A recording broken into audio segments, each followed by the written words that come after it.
கல்வாரிக்கு போகலாம் வாரி.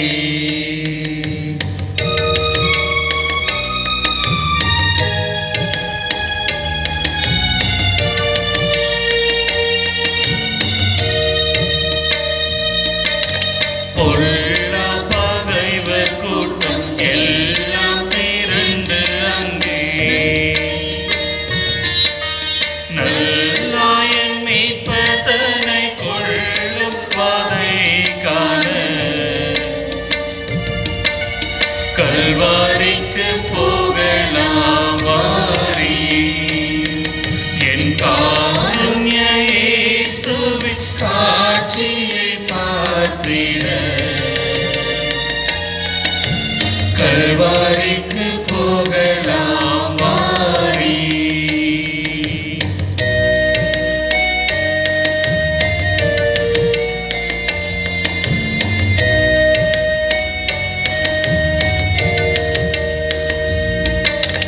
சிவப்பங்கி தரித்தோராய் சிரசில் முள்முடி பூண்டு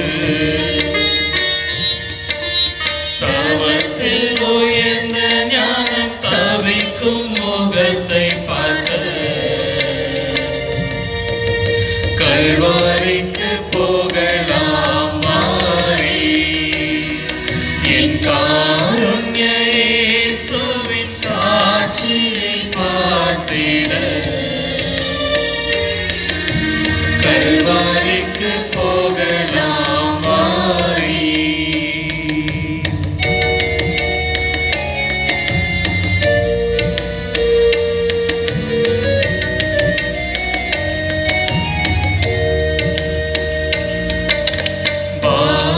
சிலுவைதனை தோளில் சுமந்து மிக கொடுமையாயிருக்கின்ற கொடூரத்தை பார்க்க கல்வாரிக்கு போகலாம் வாரி. என் காருண்ய இயேசுவின் காட்சியை பார்த்திட கல்வாரிக்கு போகலாம் வாரி. கிறிஸ்து இயேசுவில் பிரியமான சகோதர சகோதரிகளே, புனித வெள்ளி இயேசுவின் பாடுகளை சிந்திப்பதற்காக இந்த காலை பொழுதிலே நாம் அனைவரும் ஒன்று சேர்ந்து வந்திருக்கின்றோம். கல்வாரிக்கு போகலாம் வாரீர் என்றும் அழைப்பை நாம் அனைவரும் கேட்டோம். வாருங்கள், நாமும் கல்வாரிக்கு போவோம்.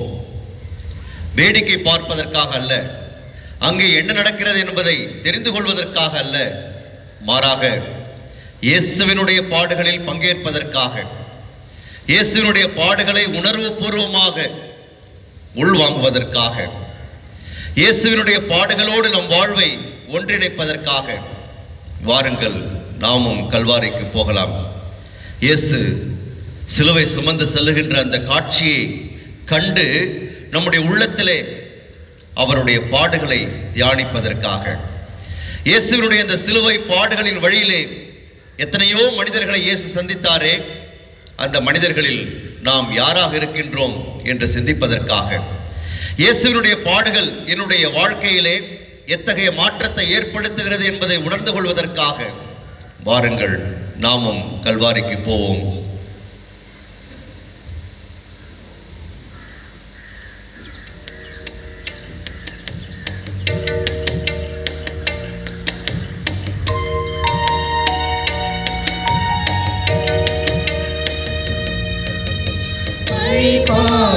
மரியா பரிசுத்த இறைவா, எம் பாவ பிணி போக்க மருந்தானவா, உன்னை தேடி வந்தேன், உன் பாதை நடந்தேன், எனக்காக பலியாகும் என் இயேசுவே, உன்னை போல நிதம் வாழும் வரம் தாருமே, உன்னை தேடி வந்தேன்,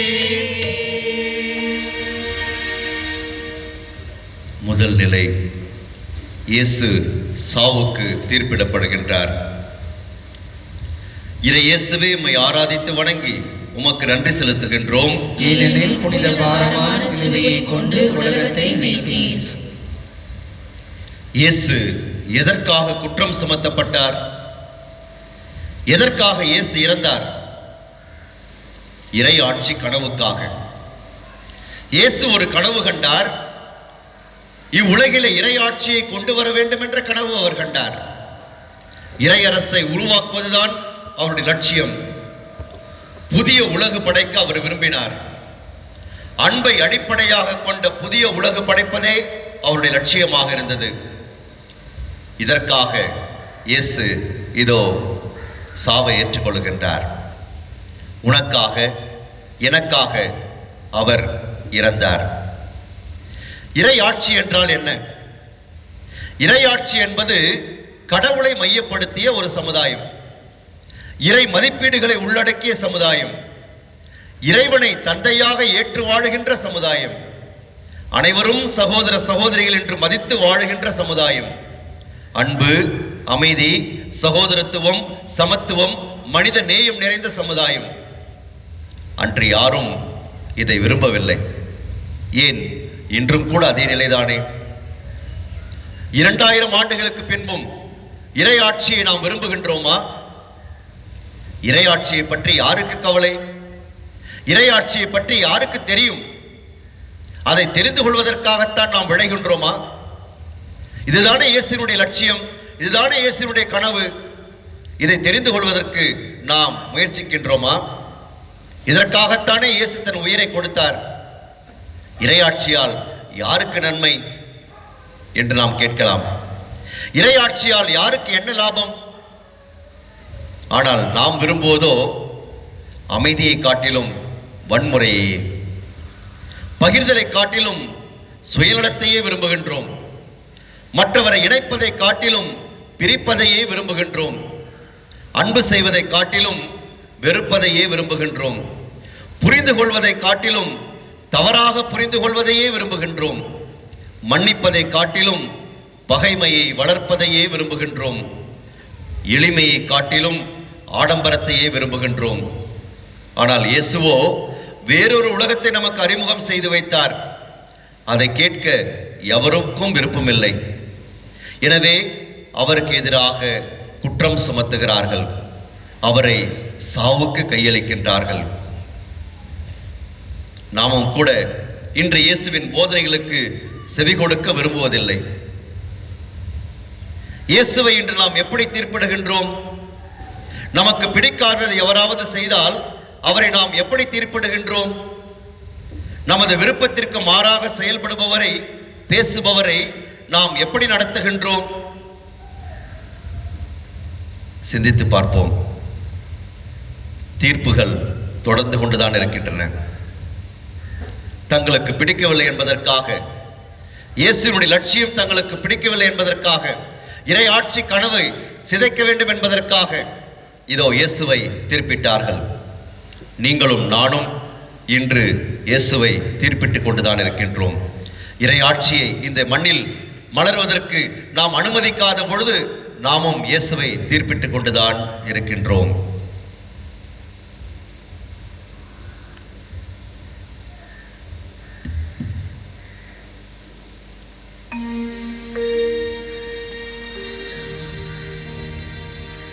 எங்கள் மேல் இரக்கமாயிரும்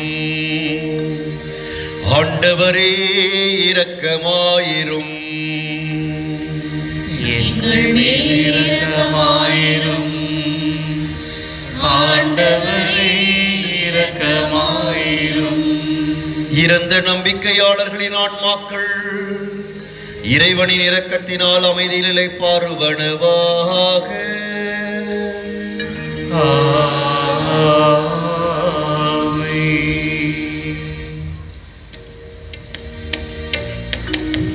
சுமந்தாயோ இறைவா சுகமான சுமையா, என் பாவம் சுமந்தாயோ இறைமைந்தனே. உனை தேடி வந்தேன், உன் பாதை நடந்தேன்,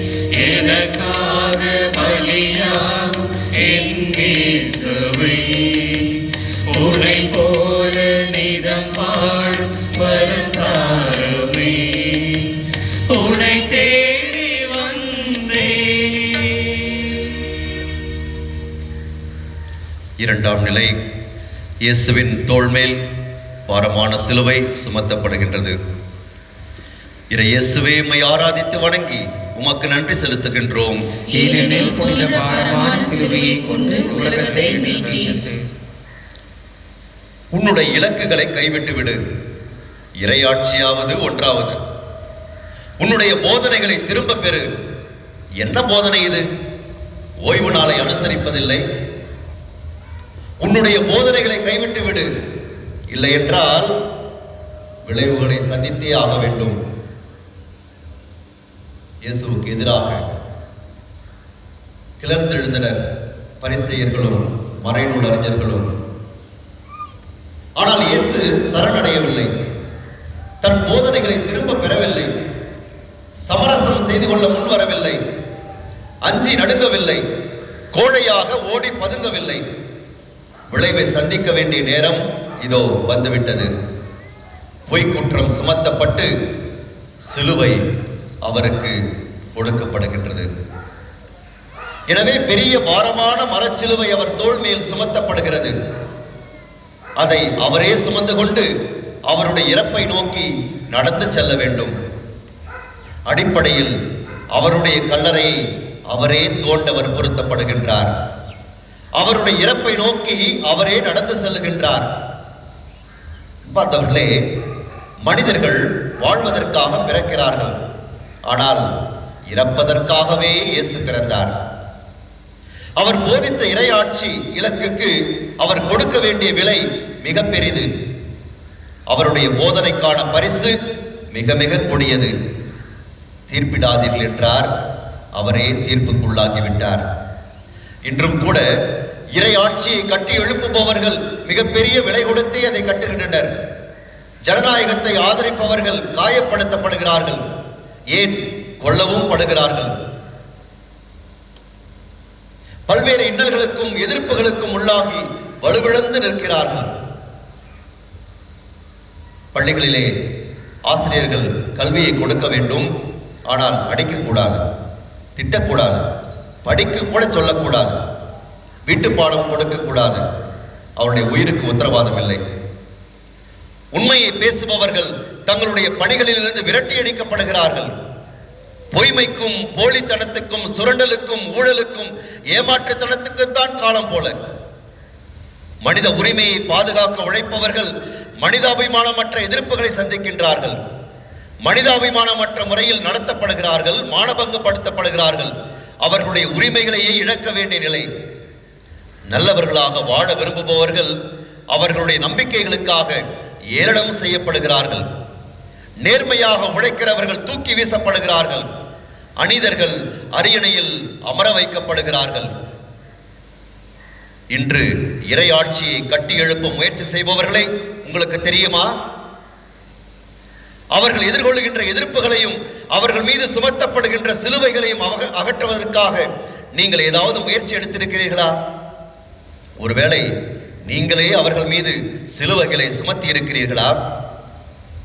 நல்லவர்களாக இருக்கிறவர்களை பாராட்டுகிறீர்களா? அவர்களை பற்றி பெருமையாக பேசுகிறீர்களா?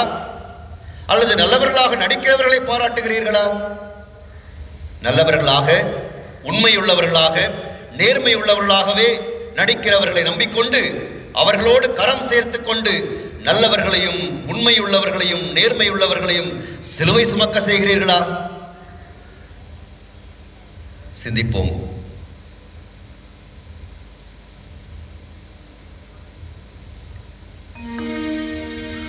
எங்கள் மேல் இரக்கமாயிரும் ஆண்டவரே, இரக்கமாயிரும்.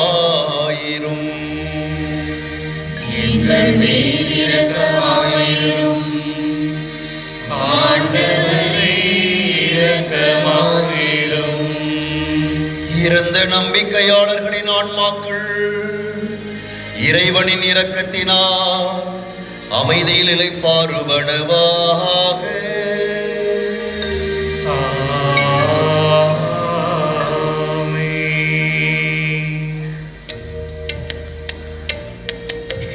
விழுந்தாயோ இறைவா மண் மீது விதையா, மனம் நொந்து துடித்தாயோ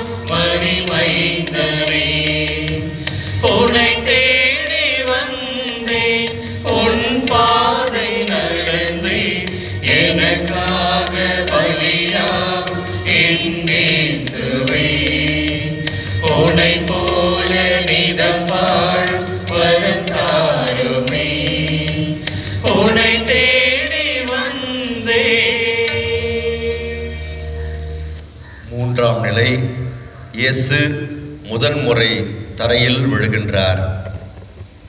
இறை இயேசுவே, உம்மை ஆராதித்து வணங்கி உமக்கு நன்றி செலுத்துகின்றோம்.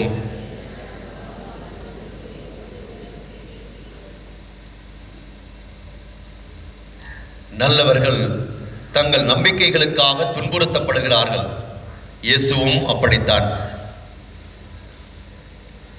அவருடைய சிலுவை பயணத்தில், மரணத்தை நோக்கிய பயணத்தில், அளவுக்கு அதிகமான கற்பனை செய்து கூட பார்க்க முடியாத அளவுக்கு உடல் துன்பத்தை இயேசு அனுபவித்தார். உடல் துன்பமே இப்படி இருக்க, அவருடைய மனத்துயரை அளவிடவும் முடியுமோ? கூட்டத்தினரின் வசை மொழிகள், ஏளன சொற்கள், மனதை வலிக்கச் செய்யும் வார்த்தைகள், அவற்றை கூற சொற்களே இல்லை. இறை ஆட்சியை கட்டியெழுப்ப முனைபவர்களும் அப்படித்தான். பல்வேறு இன்னல்களுக்கு உள்ளாக்கப்படுகிறார்கள், எட்டி உதைக்கப்படுகிறார்கள், உடல் அளவில் மனதளவில் காயப்படுத்தப்படுகிறார்கள், சமூக அவலத்துக்கு உட்படுத்தப்படுகின்றார்கள், அவர்களுடைய நற்பெயருக்கு களங்கம் விளைவிக்கப்படுகின்றது, ஏளனப்படுத்தப்படுகிறார்கள், பரிகசிக்கப்படுகின்றார்கள், நிந்திக்கப்படுகின்றார்கள், அவமானப்படுத்தப்படுகிறார்கள். நீங்கள் இறையாட்சியை கட்டியெழுப்ப உழைக்கிறவராக இருந்தால், நற்செய்தியின் மதிப்பீடுகளின்படி வாழ்கிறவராக இருந்தால் விழுந்தே ஆக வேண்டும். வீண் பழிகளை ஏற்றே ஆக வேண்டும். தோல்வியை சந்தித்தே தீர வேண்டும். அவமானத்தை அனுபவித்தே ஆக வேண்டும். மக்கள் உங்களை விலக்கியே வைப்பார்கள். மக்களை உங்களிடமிருந்து பேர்ந்து போக செய்வார்கள். மக்கள் உங்களை மிதிக்க செய்வார்கள். உங்கள் முதுகுக்கு பின்னால் உங்களை இகழ்ந்து பேசுவார்கள். உங்களை கேலி செய்வார்கள். மக்களை உங்களுக்கு எதிராக கிளர்ந்தெழச் செய்வார்கள். இவையெல்லாம் நடக்கிற போது நீங்கள் நினைவில் கொள்ளுங்கள், உங்களுக்கென ஒரு தோழர் இருக்கிறார். இயேசுவும் இப்படிப்பட்ட அவமானங்களை, துன்பங்களை சந்தித்தாரே. உலகம் உங்களை வெறுக்கிறது என்றால், அது உங்களை வெறுக்கும் முன்பே என்னை வெறுத்தது என தெரிந்து கொள்ளுங்கள். என்னை அவர்கள் துன்புறுத்தினார்கள் என்றால் உங்களையும் துன்புறுத்துவார்கள். இயேசு அன்றே சொல்லிவிட்டாரே. இயேசு தரையில் விழுந்தது நம்முடைய தோல்விகளை, வீழ்ச்சிகளை குறித்து காட்டுகின்றது. நாமும் விரக்தி நிலைக்கு தள்ளப்படுகின்றோமே, அதை நினைவுபடுத்துகின்றது. என்ன வாழ்க்கை இது, ஏன் எனக்கு மட்டும் என துவண்டு போகிறோமே, அதை உணர்த்துகிறது. ஆனால் இயேசு எழுந்து விட்டார். எனவே நாமும் நம்பிக்கையோடு எழ வேண்டும். வாழ்க்கையில் விரக்தி நிலைக்கு தள்ளப்படுகின்ற பொழுது அதிலேயே நாம் மூழ்கிவிடக் கூடாது. நம்முடைய வாழ்வை நாம் மாய்த்து விட முடியாது. எழ வேண்டும், நம்பிக்கையோடு எழ வேண்டும். இலக்கு நம்மை அழைக்கிறது. தொடர்வோம் இயேசுவோடு நம்முடைய வாழ்க்கை பயணத்தை.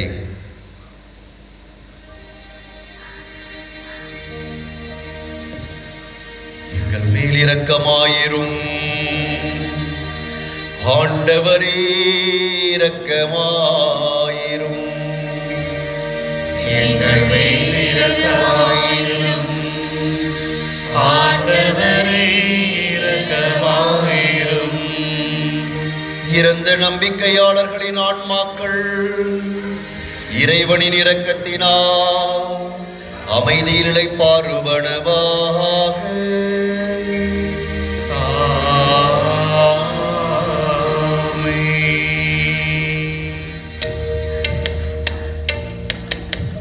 மறையீன்ற மகனே, மனுமீட்ட சூதனே, நிலை கண்டு தவித்தாடும் மரியன்னையே, உன்னை தேடி வந்தேன், உன் பாதை நடந்தே, எனக்காக பலியாகும் என் இயேசுவே, உன்னை போல நிதம் வாழும் வரம் தாருமே, உன்னை தேடி வந்தேன்.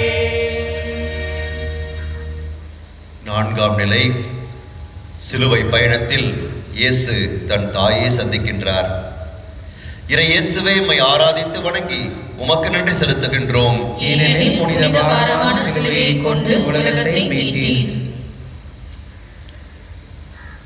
தன் மகன் இவ்வளவு விரைவில் இறக்க வேண்டும் என்பதை மரியா புரிந்து வைத்திருந்தாளா? இது கடவுளின் திட்டம் என்பது அவளுக்கு தெரியுமா? 33 ஆண்டுகளுக்கு முன்பு ஒரு மாட்டுக்குடிலில் குழந்தையை பெற்றெடுக்க வேண்டிய கட்டாயம் அவளுக்கு. ஒரு முட்டாள் அரசனால் அந்த குழந்தை கொல்லப்படுவதை தவிர்ப்பதற்காக அதை தூக்கி கொண்டு ஓட வேண்டிய சூழ்நிலை. பெத்லகேம், எகிப்து, நாசரேத்தூர், இப்படி ஊர் ஊராக செல்ல வேண்டிய சூழல். சில ஆண்டுகளுக்கு பிறகு அவளுடைய 12 வயது சிறுவனை யாரோ கடத்தி கொண்டு போயிருப்பார்களோ? காணவில்லையே அவனை. அவன் நிரந்தரமாக தன்னை விட்டு தொலைந்து போய்விட்டானோ என்ற பயத்தில் 3 கொடூர நாட்களை சந்திக்க வேண்டியிருந்தது. அலைச்சல், தேடல், கவலை, சோர்வு, பயம். இப்போது அவரை சாலையில் சந்திக்கின்றார். ரத்தம் வழிந்தோடும் முகம், அடிபட்டு உதைபட்டு பார்க்கவே கொடூரமாய் கொல்வதற்காக இழுத்துச் செல்லப்படும் குற்றவாளியை போல். இதெல்லாம் எதனால்? யாரோ ஒரு வானதூதருக்கு ஒரு நாள் ஆம் என்று சொன்னதாலா? கடவுளின் திருவுளத்திற்கு ஆகட்டும் என்று பதிலளித்ததாலா? இறைமகனுக்கு தாயாவதற்கு ஒத்துழைப்பு நல்கியதாலா? இறையாட்சி இம்மண்ணில் மலர கடவுளின் தாய் கூட துன்பத்திலிருந்து தப்பிக்க முடியவில்லை. பிறகு நாம் மட்டும் எப்படி? எனக்கு மட்டும் ஏன் இப்படி என கேட்கக்கூடாது. உங்களுக்கு மட்டுமல்ல, மரியாவுக்கு கூட இதே நிலைதான். அவள் எதுவும் கேள்வி கேட்கவில்லை. மரியாவை போன்று ஆம் என்று சொல்வது முதல் படி மட்டுமே. பிறகுதான் கடினமான பகுதியை சந்திக்க வேண்டியுள்ளது. ஒருபுறம் பிள்ளைகள் என்று பெற்றோரை மதிப்பதில்லை, அவர்கள் பேச்சுக்கு மதிப்பளிப்பதில்லை, அவர்களை ஒரு பொருட்டாகவே கருதுவதில்லை. பணத்துக்காக கொலை செய்யவும் தயங்குவதில்லை, சுதந்திரத்துக்காக சிறையில் தள்ளவும் பயப்படுவதில்லை, நன்றி இல்லாமல் முதியோர் இல்லத்துக்கு அனுப்பவும் யோசிப்பதில்லை. மனிதர்கள் விலங்குகளை சென்று பார்க்கும் இடத்துக்கு பெயர் விலங்குகள் சரணாலயம். விலங்குகள் மனிதர்களை சென்று பார்க்கும் இடத்திற்கு பெயர் முதியோர் இல்லம். அன்பார்ந்தவர்களே, மனிதர்கள் விலங்குகளை சென்று பார்க்கின்ற இடத்துக்கு பெயர் விலங்குகள் சரணாலயம். விலங்குகள் மனிதர்களை சென்று பார்க்கும் இடத்திற்கு பெயர் முதியோர் இல்லம். இன்னொரு புறம் பிள்ளைகளை பற்றி கவலைப்படாத பெற்றோர், பிள்ளைகளுக்காக நேரமின்றி ஓடிக்கொண்டிருக்கின்ற பெற்றோர், பணத்தை மட்டுமே கொடுத்துவிட்டு அன்பை கொடுக்காத பெற்றோர், கண்டிப்பை மட்டுமே கொடுத்து பாசத்தை காட்டாத பெற்றோர். இப்படி இருபுறமும் பிரச்சனைகள். மரியா பெற்றோருக்கும் இயேசு பிள்ளைகளுக்கும் முன்மாதிரியாவட்டும்.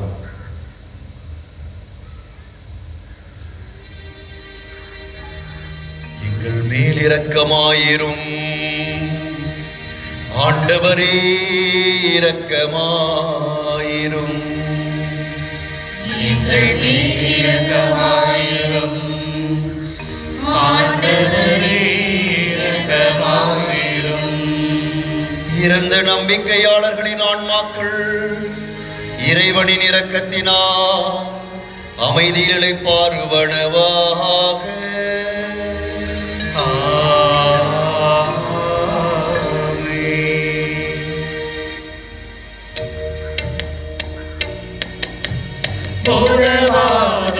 உலகம் மேன்மை கண்ட பின்னும் தோள் தந்து சுமை போக்க மனுவானவா, உன்னை தேடி வந்தேன், உன் பாதை நடந்தே எனக்காக பலியாகும் என் இயேசுவே.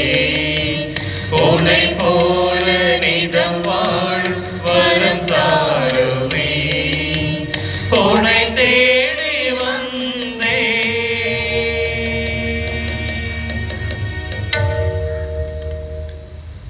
ஐந்தாம் நிலை, சீமோன் இயேசுவுக்கு உதவி செய்கின்றார். இறை இயேசுவே, மை ஆராதித்து வணங்கி உமக்கு நன்றி செலுத்துகின்றோம். ஏனெனில் புனித பாரமான சிலுவையை கொண்டு உலகத்தை மீட்டீர். தயவு செய்து என்னை இந்த மனிதனோடும் அவருடைய துன்பங்களோடும் தொடர்பு படுத்தாதீர்கள். வேறு யாரையாவது தேடுங்கள். என்னை தயவு செய்து விட்டு விடுங்கள். உங்களை கெஞ்சி கேட்டுக்கொள்ளுகிறேன். ரோமை படை வீரர்கள் இயேசுவுக்கு உதவ சீமோனை பற்றி இழுத்த போது இத்தகைய சிந்தனைகள் அவனுடைய மனதில் ஓடிக்கொண்டிருந்தனவா? எதிலும் சம்பந்தப்படாமல், எந்த பிரச்சனையிலும் ஈடுபடாமல், எவருடைய விஷயத்திலும் தலையிடாமல் இருக்கவே நாம் விரும்புகின்றோம். எவருடைய துன்பத்திலும், எவருடைய பிரச்சனையிலும், எவருடைய துயர நிகழ்விலும், எவருடைய மன போராட்டத்திலும் பங்கெடுக்காமல் இருப்பதே நலம் என கருதுகின்றோம். தன் பெண்டு, தன் பிள்ளை, சோறு, வீடு, சம்பாத்தியம் இவையுண்டு தானுண்டென்போன் சின்னதொரு கடுகு போல் உள்ளம் கொண்டோன் திருவாருக்கும் பயனற்ற சிறிய வீணன் என்கிறார் பாரதிதாசன். எனது, என் கணவன், என் மனைவி, என் பெற்றோர், என் பிள்ளைகள் என வாழ்வோர் தன்னலவாதிகள். அவர்கள் கடுகு போன்ற சிறிய உள்ளம் கொண்டவர்கள். அவர்களால் யாருக்கும் பயனில்லை. எனவே சீமோன் ஒருவேளை நினைத்திருக்கலாம், அவருடைய வழியில் இன்று நான் ஏன் வந்தேன்? அவர்கள் ஏன் என்னை அவருக்கு உதவி செய்ய அழைக்க வேண்டும்? இதிலிருந்து நான் எப்படி தப்பிப்பது? மற்றவருடைய சிலுவையை சுமப்பதிலிருந்து, சுமைகளை பகிர்வதிலிருந்து, பிரச்சனைகளில் தோள் கொடுப்பதிலிருந்து, அவர்களுடைய இயக்கங்களை அறிந்து உதவுவதிலிருந்து தப்பித்து செல்ல நாம் முயற்சிக்க கூடாது. ஒருவேளை இப்படித்தான் இறையாட்சி வெளிப்படுகிறதோ? அடிப்படை வசதிகள் கூட இல்லாத மனிதன் உங்களிடம் உதவி கேட்பது, உங்களுடைய உறவினர் உங்களுக்கு தொந்தரவாக இருப்பது, உங்களுடன் பணி செய்பவர்கள் உங்கள் பொறுமையை சோதிப்பது, நீங்கள் சோர்வாக இருக்கும் போது உங்கள் நண்பர் உங்களை தேடி வருவது. ஆனால் சீமோனை போல இவற்றையெல்லாம் செய்யும்படி எந்த படை வீரரும் நம்மை வற்புறுத்த நாம் கொடுத்து வைக்கவில்லை. இவற்றை செய்ய நமக்குள்ளே இருக்கும் ஆற்றலை நாம் கண்டறிய வேண்டும். அதற்காக செபிக்க வேண்டும். உதவி செய்வதில் நான் சீமோனை போல இருக்கின்றேனா? எனக்கு பிடித்தவர்களுக்கு மட்டும் உதவி செய்கின்றேனா? நான் அன்பு செய்பவர்களுக்கு மட்டும் உதவி செய்கின்றேனா? எனக்கு திரும்ப உதவி கிடைக்கும் என நான் நம்புபவருக்கு மட்டும் உதவி செய்கின்றேனா? எனக்கு நெருக்கமானவர்களுக்கு மட்டும் நான் உதவுகின்றேனா? என்னை சார்ந்தவர்களுக்கு மட்டும் நான் உதவி செய்கின்றேனா? இப்படித்தான் நான் சிந்திக்கின்றேனா? உங்களுக்கு அன்பு செய்பவர்களுக்கே நீங்கள் அன்பு செய்தால் அதனால் என்ன பயன் என இயேசு இன்று நம் ஒவ்வொருவரையும் பார்த்து கேட்கின்றார். சிந்திப்போம்.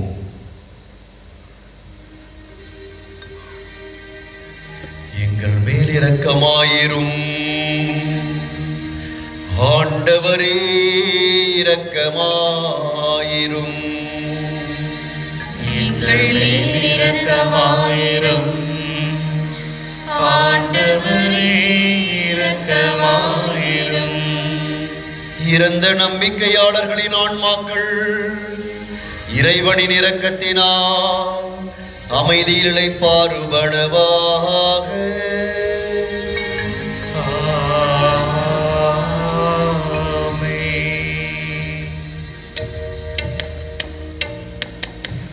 கண்ணீரில் நனைந்து தள்ளாடும் இதயம் வதைப்பட்ட வதனத்தை துடைத்தார்களோ? உன்னை தேடி வந்தேன், உன் பாதை நடந்தேன், எனக்காக பலியாகும் என் நேசமே. உன்னை போல நிதம் வாழ வரம் தாருமே. உன்னை தேடி வந்தேன். ஆறாம் நிலை. வெரோனிகா இயேசுவின் முகத்தை துடைக்கிறார். இறை இயேசுவை உம்மை ஆராதித்து வணங்கி உமக்கு நன்றி செலுத்துகின்றோம். ஏனெனில் புனித பாரமான சிலுவையை கொண்டு உலகத்தை மீட்டீர். சில வேளைகளில் சிறிய செயல்கள் கூட அதிக துணிச்சல் மிக்கவையாக இருக்கும். வெரோனிகா ஒரு துணிச்சல் நிறைந்த பெண்மணி. இயேசு துன்பப்படுவதை பார்க்கின்றாள். உடனே உதவி செய்ய அவளே முன்வருகின்றாள். உதவ ஓடுகிறாள். போர் வீரர்களோ அவளை தடுத்து நிறுத்துகின்றனர். ஆனால் அவள் அதற்கெல்லாம் கவலைப்படவில்லை. பயந்து நின்றுவிடவும் இல்லை. நினைத்ததை முடிக்கும் வரை ஓயவில்லை. அப்பப்பா, என்னே அவளுடைய துணிச்சல்! இந்த ஆறுதல் அளிக்கும் சிறிய செயலுக்காகவே அவள் கசையடி பெற்றிருக்கலாம். ஆனால் எந்த விளைவையும் பற்றி அவளுக்கு சிந்திக்க நேரமில்லை, சிந்திக்க விரும்பவும் இல்லை. இறை ஆட்சியின் மந்திரம் இதுதானோ? தன்னலத்தை காட்டிலும் பிறர் நலத்தை நாடுவது, நம்மை விடவும் பிறருக்கு முன்னிடம் கொடுப்பது, வேறு வழியின்றி உதவுவதை விட வழிகளை உருவாக்கி உதவி செய்ய முன்வருவது, வலியவர்களிடமிருந்து வலுவிழந்தவர்களை பாதுகாப்பது, சிறிய உதவியாக இருந்தாலும் தக்க நேரத்தில் செய்வது, நம் கண்முன் காணும் துன்பத்தை களைய முற்படுவது. வெரோனிகா இயேசுவின் வியர்வையை, இரத்தத்தை, தூசியை துடைக்கின்றாள். இது நமக்கெல்லாம் ஒரு சவால். நமக்கு அருகில் துன்பப்படுவோரை வெறுமனே பார்ப்பது மட்டுமன்றி உதவவும் வேண்டும். சிறிய செயல்கள் தீமையின் ஓட்டத்தை மாற்ற முடியும். திறந்த இதயம், செவிமடுக்கும் காதுகள், தேவையில் உழல்வோருக்கு சிறு உதவி, வியர்வையில் நனைந்து வழியும் முகத்துக்கு ஒரு சிறு துண்டு. பிரதிபலனை எதிர்பார்த்து உதவுவது ஒரு வகை. நான் இதை செய்தால் எனக்கு மீண்டும் அவர்கள் செய்வார்கள். இதுதான் இன்றைய நடைமுறை. நாம் ஒருவருடைய வீட்டு விழாக்களுக்கு போனால் அவர்களும் நம்முடைய வீட்டு விழாக்களுக்கு வருவார்கள். கொடுக்கல் வாங்கல் உறவு இன்றைய பண்பாடாகிவிட்டது. பலனை எதிர்பாராமல் உதவும் பரந்த உள்ளம் நமக்கு உண்டா? பிறர் நமக்கு திரும்ப செய்ய முடியாது என்று தீர்க்கமாக தெரியும் போதும் உதவுவதே உண்மையான உதவி. தேவையில் இருப்பவர் யார் என்று தெரியாத போதும் உதவி செய்ய ஒப்புடன் முன்வருவதே உயரிய குணம். பிரதிபலனை எதிர்பாராமல் வெரோனிகா செய்த அன்பு செயலுக்கு அவளுக்கு கிடைத்த விலை மதிப்பில்லாத பரிசு இயேசுவின் தெய்வீக திருமுகம். வெரோனிகாவை போல எதையும் எதிர்பாராமல் உதவ நீங்கள் தயாரா?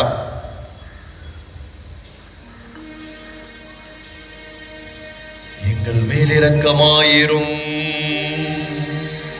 ஆண்டவரே, இரக்கமாயிரும். எங்கள் மேல் இரக்கமாயிரும் ஆண்டவரே, இரக்கமாயிரும். இறந்த நம்பிக்கையாளர்களின் ஆன்மாக்கள் இறைவனின் இரக்கத்தினால் அமைதியில் இளைப்பாறுவனவாக.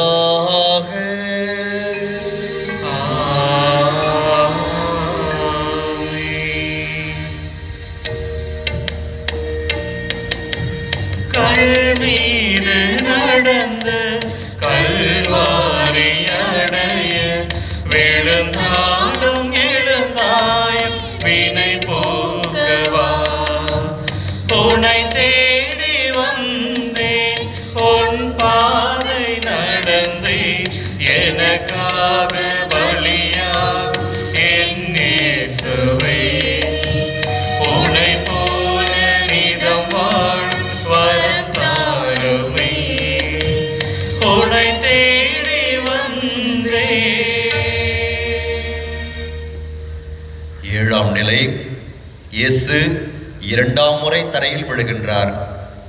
இறை இயேசுவை உம்மை ஆராதித்து வணங்கி உமக்கு நன்றி செலுத்துகின்றோம். ஏனெனில் புனித பாரமான சிலுவையை கொண்டு உலகத்தை மீட்டீர். இயேசு இரண்டாம் முறை தரையில் விழுந்து இதோ துன்பத்தை அனுபவிக்கின்றார். இயேசு இரண்டாம் முறை தரையில் விழுந்தது நமக்கு ஆறுதல் அளிக்கக்கூடிய ஒன்றா? இரண்டாவது முறை விழுந்து விட்டாரே.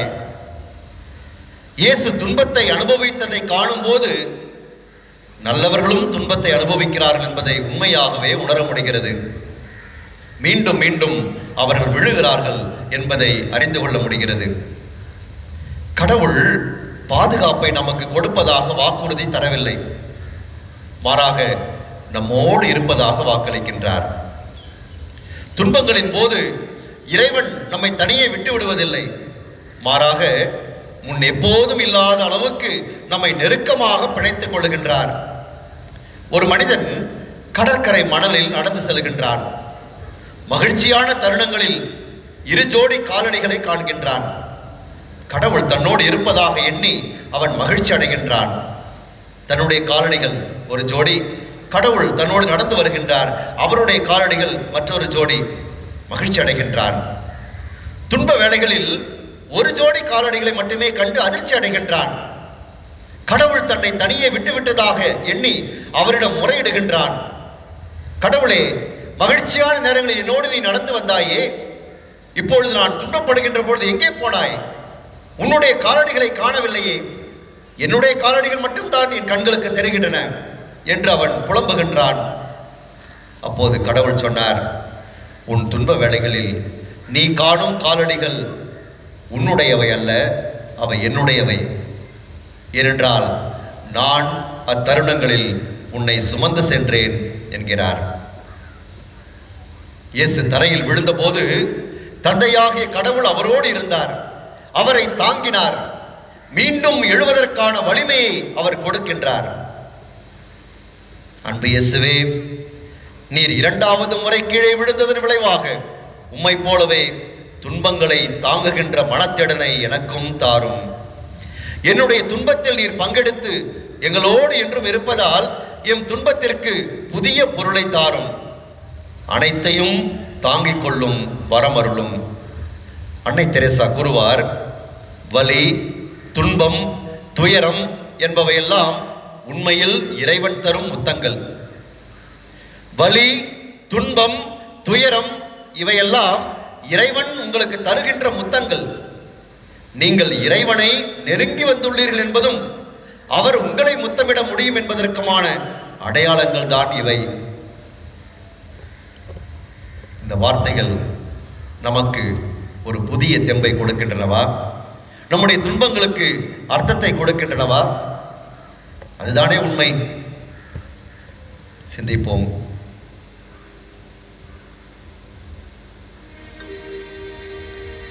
எங்கள் மேல் இரக்கமாயிரும் ஆண்டவரே, இரக்கமாயிரும். எங்கள் மேல் இரக்கமாயிரும் ஆண்டவரே, இரக்கமாயிரும். இறந்த நம்பிக்கையாளர்களின் ஆன்மாக்கள் இறைவனின் இரக்கத்தினால் அமைதியில் இளைப்பாறுவனவாக.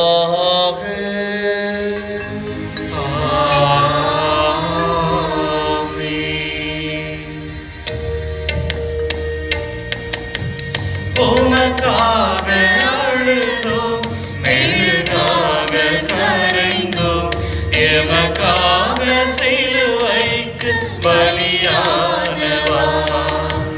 உனை தேடி வந்தேன், உன் பாதை நடந்தேன், எனக்காக பலியாகும் என் இயேசுவே. உனை போல நிதம் வாழ் வரம் தாருமே, உனை தேடி வந்தேன். 8ஆம் நிலை. எருசலேம் நகர பெண்களுக்கு இயேசு ஆறுதல் கூறுகிறார். இறை இயேசுவே, உம்மை ஆராதித்து வணங்கி உமக்கு நன்றி செலுத்துகின்றோம். ஏனெனில் புனித பாரமான சிலுவையை கொண்டு உலகத்தை மீட்டீர். எருசலேம் நகர பெண்கள் இயேசுவுக்காக அழுகிறார்கள். அவர் அவர்கள் பக்கம் திரும்பி அவர்களுக்காக அழுகிறார். என்ன இது? இதை எப்படி புரிந்து கொள்வது? தன்னுடைய இறப்பை நோக்கி செல்லும் வழியில், சிலுவை பயணத்தில், துன்பங்களுக்கு நடுவில் ஆறுதலை எதிர்பார்க்கும் அத்தகைய துயரமான சூழ்நிலையில் தம்முடைய துன்பத்தை யாராவது பகிர்ந்து கொள்ள மாட்டார்களா என இயங்கும் அவ்வேளையிலும் இயேசு அப்பெண்கள் மேல் கருணை கொண்டு அவர்களுக்கு ஆறுதல் அளிக்கின்றார். அதிசயமாக இருக்கிறது. எனக்காக அழாதீர்கள், உங்களுக்காகவும் உங்கள் பிள்ளைகளுக்காகவுமே அழுங்கள் என்கிறார். விந்தையாக இருக்கிறது அல்லவா? இப்பெண்கள் இயேசுவுக்காக பெரிதாக ஒன்றும் செய்து விடவில்லை. அவருடைய வலியை, துன்பத்தை அவர்கள் எடுத்துக் கொள்ளவில்லை. சீமோனை போல அவருடைய சுமையை அவர்கள் பகிர்ந்து கொள்ளவும் இல்லை. சிறிது நேரம் அவரது சுமையை இல்லாமல் செய்யவில்லை. வெரோனிகாவை போல அவருடைய முகத்தை கூட துடைக்கவில்லை. அவருடைய தண்டனை தீர்ப்பு எதையும் குறைக்க முடியவில்லை. அவர்களால் செய்ய முடிந்ததெல்லாம் கண்ணீரோடு, உண்மையான மன வருத்தத்தோடு அவருக்காகவே அவருடைய துன்பத்தில் பங்கெடுத்து அவரோடு தோழமை உணர்வுடன் இருந்ததுதான். பல நேரங்களில் மற்றவர்களை துன்பத்தை பற்றி எதுவும் செய்ய இயலாமல் இருக்கும் நிலை நமக்கு ஏற்படலாம். ஒன்றுமே செய்ய முடியாது என்று நாம் அவ்விடத்திலிருந்து சென்று விடலாம். ஆனால் அங்கே அவர்களோடு உடனிருத்தல் உண்மையிலேயே நிறைந்த பலனை தரும். எனக்கென்று ஒருவர் இருக்கிறார் என்று உணர்வதே மிகப்பெரிய பலம்தானே. அது நிறைவான மகிழ்ச்சியை கொடுக்கும். உண்மையான பாசம் இல்லாமல் யாரும் நமக்காக ஒரு சொட்டு கண்ணீர் கூட சிந்த மாட்டார்கள். கண்ணீர் என்பது அன்பின், பாசத்தின், உறவின் வெளிப்பாடு. இயேசுவே லாசருக்காக கண்ணீர் விட்டு அழுதார். இதோ எருசலேம் நகர பெண்கள் இயேசுவுக்காக கண்ணீர் சிந்துகிறார்கள். இப்படிப்பட்ட துயரமான நேரத்திலே, பலர் ஏளன பேச்சுகளை பேசுகின்ற சூழலிலே, படை வீரர்கள் இயேசுவை அடிக்க எருசலேம் நகர பெண்கள் கண்ணீர் விட்டு அழுகிறார்கள். இயேசுவின் மீது அவர்கள் கொண்டிருந்த பாசம் இப்படி கண்ணீராக வெளிப்படுகின்றது. அவர்களால் இயேசுவுக்கு கொடுக்க முடிந்த பரிசு அவர்களுடைய கண்ணீர். பிறருக்கு நாம் எதை கொடுக்க முன் வருகின்றோம்? பிறர் துன்பப்படுகின்ற பொழுது நாம் ஒரு சொட்டு கண்ணீர் சிந்துவதற்கு தயாராக இருக்கின்றோமா? பிறருடைய வலியை உணர்வதற்கு நாம் தயாராக இருக்கின்றோமா? பிறர் துன்பப்படுகின்ற பொழுது அவருடைய துன்பங்களை கண்டு நாம் உண்மையாகவே மன வருத்தப்படுகின்றோமா? எதுவுமே செய்ய முடியவில்லை என்றாலும் கூட அந்த துன்பத்தை உணர்கின்ற மனமாவது நம்மிடம் இருக்கிறதா? அல்லது நம் மனம் மறுத்து போய்விட்டதா, மறத்து போய்விட்டதா? சிந்திப்போம்.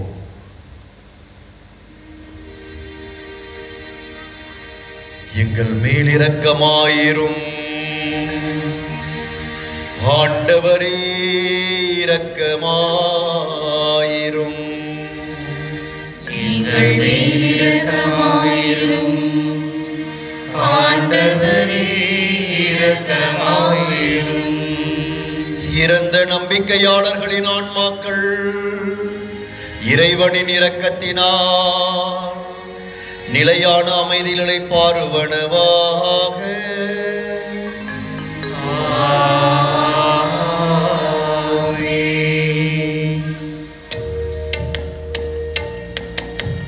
மலை மீது சிலுவை சுமந்தாயோ சூதனே, சுமை தாங்கி விழுந்தாயோ கரைமீதிலே.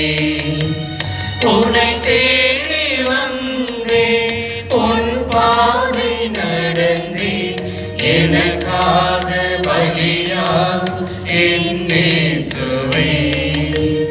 உன்னை போல நிதம் வாழும் வரம் தாருமே, உன்னை தேடி வந்தே.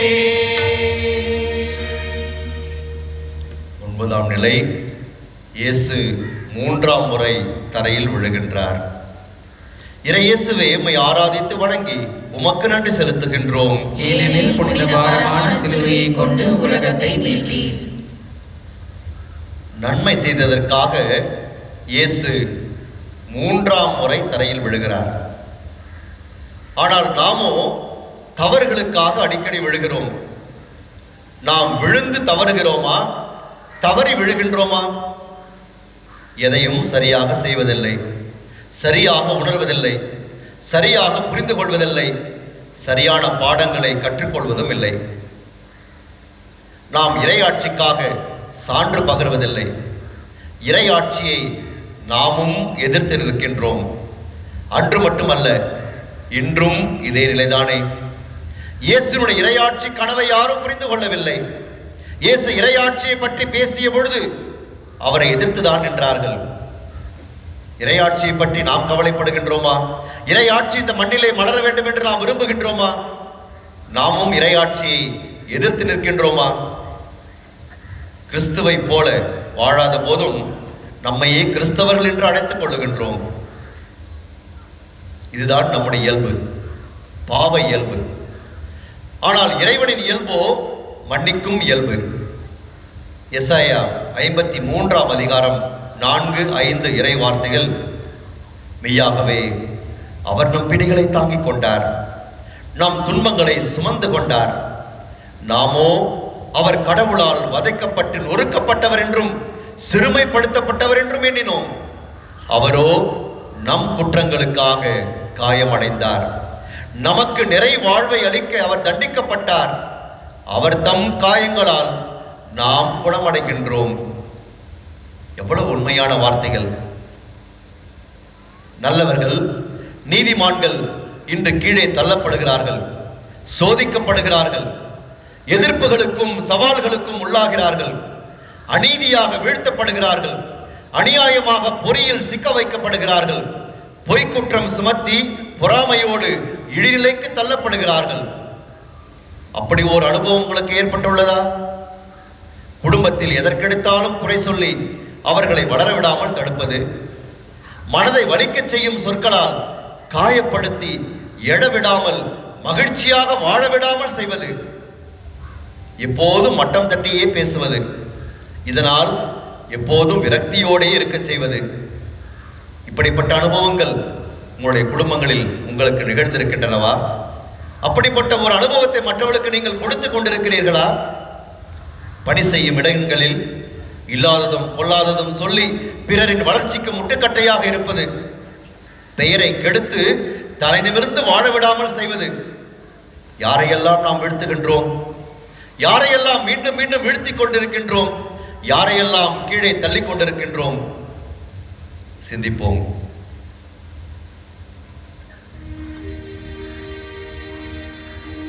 எங்கள் மேல் இரக்கமாயிரும் ஆண்டவரே, இரக்கமாயிரும். எங்கள் மேல் இரக்கமாயிரும் ஆண்டவரே, இரக்கமாயிரும். இறந்த நம்பிக்கையாளர்களின் ஆன்மாக்கள் இறைவனின் இரக்கத்தினால் அமைதிகளை பாருவனவாக.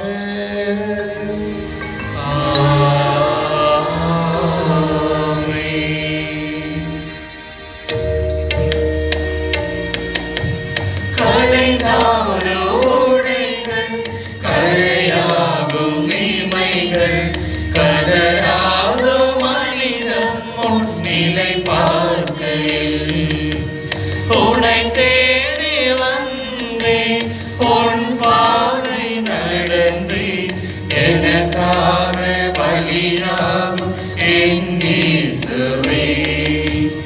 உன்னை போல நிதம் வாழும் வரம் தாருமே, உன்னை தேடி வந்தே.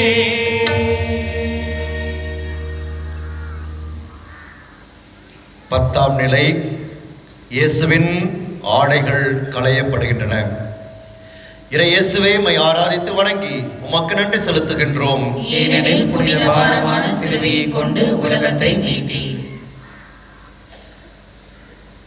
அவர்கள் உம் ஆடைகள் அனைத்தையும் உரிந்து விட்டனர், உம்மை நிர்வாணமாய் விட்டுவிட்டனர். உமக்கென்று ஒன்றுமே இல்லை. நீர் எப்படி இறையாட்சியை இப்பொழுது கட்டி எழுப்புவீர்? மற்றவர்கள் முன்பாக அனைத்தையும் இழந்து நிற்க வேண்டிய அவல நிலை. நீர் இழந்து நிர்வாணமாய் நின்றது உடைகளை களைந்துவிட்டு அல்ல, போலித்தனங்களை களைந்துவிட்டு, முகமூடிகளை களைந்துவிட்டு, பொய்களையும் தற்பெருமைகளையும் தற்புகழ்ச்சிகளையும் விட்டுவிட்டு, இயேசுவை சிலுவையின் முன்பாக நிர்வாணமாக காணும்போது நாம் நம்முடைய உள்ளத்தின் உண்மை நிலையை, நம்முடைய ஆன்மீக நிலையை காண வலியுறுத்தப்படுகின்றோம். உண்மையான தாட்சியோடும் நேர்மையோடும் உண்மையோடும் வாழ பழகுவோம்.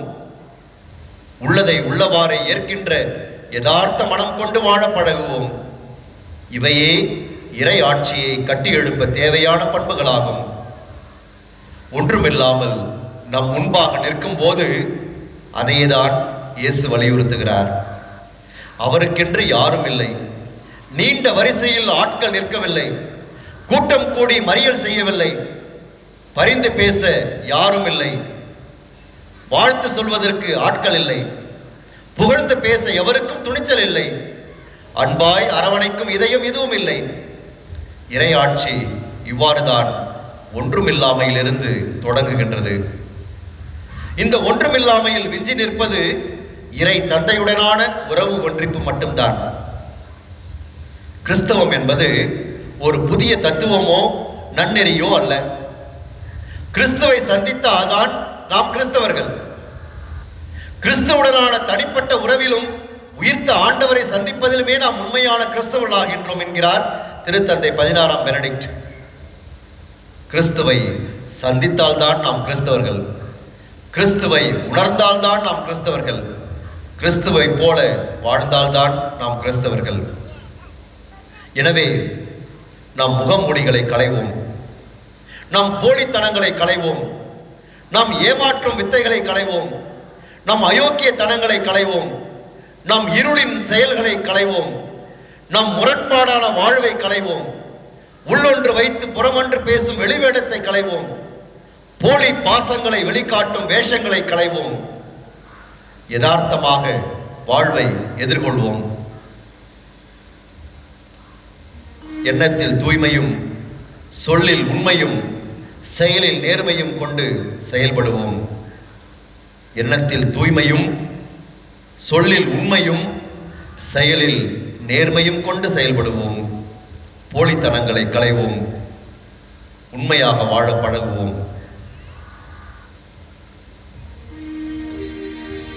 எங்கள் மேல் இரக்கமாயிரும். ஆண்டவரே இரக்கமாயிரும். எங்கள் மேல் இரக்கமாயிரும். ஆண்டவரே இரக்கமாயிரும். இறந்த நம்பிக்கையாளர்களின் ஆன்மாக்கள் இறைவனின் இரக்கத்தினால் அமைதியில் இளைப்பாறுவனவாக.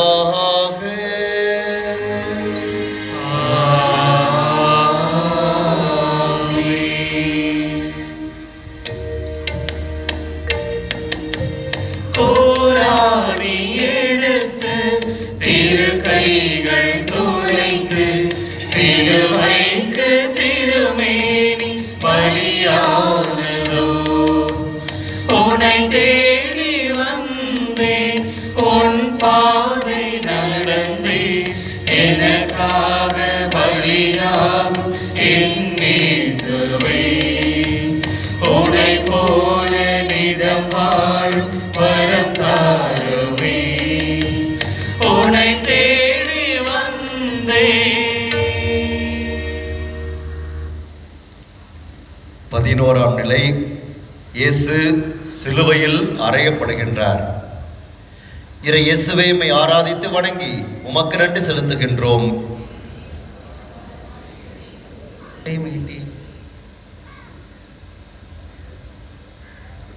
அன்பையும் இரக்கத்தையும் பரிவையும் மன்னிப்பையும் பற்றி போதித்த மனிதன் இதோ இரக்கமின்றி அன்பற்ற உள்ளங்களால் கொடூரமாக சித்திரவதை செய்யப்பட்டு கொல்லப்படுகின்றார்.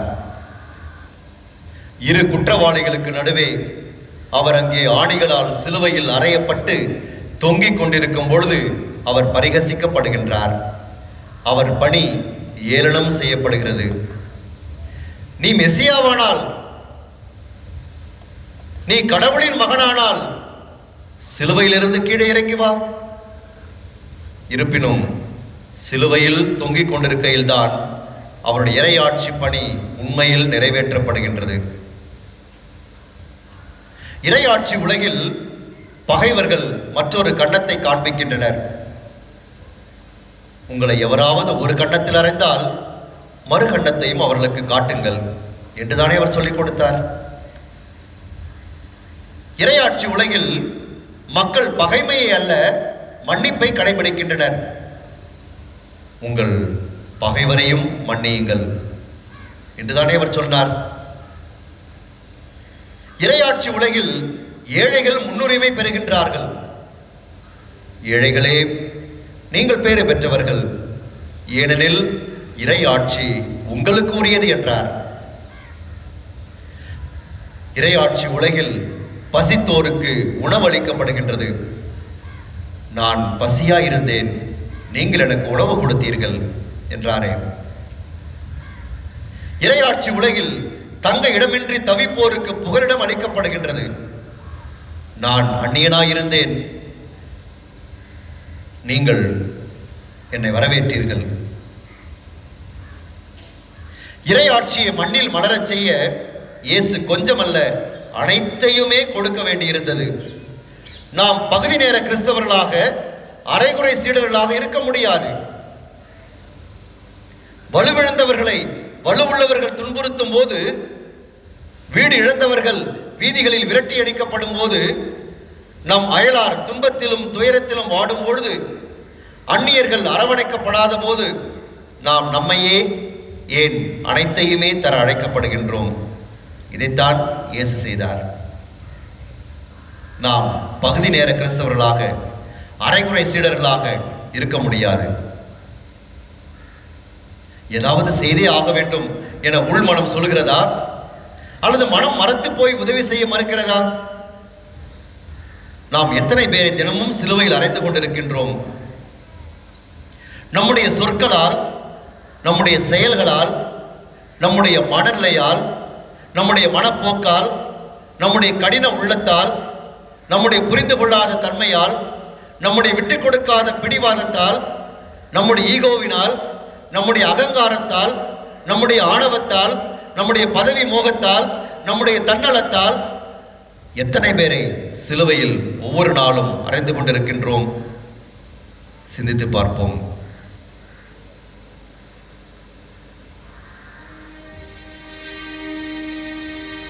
எங்கள் மேல் இரக்கமாயிரும் ஆண்டவரே, இரக்கமாயிரும். எங்கள் மேல் இரக்கமாயிரும் ஆண்டவரே, இரக்கமாயிரும். இறந்த நம்பிக்கையாளர்களின் ஆன்மாக்கள் இறைவனின் இரக்கத்தினால் அமைதியில் இளைப்பாறுவனவாக.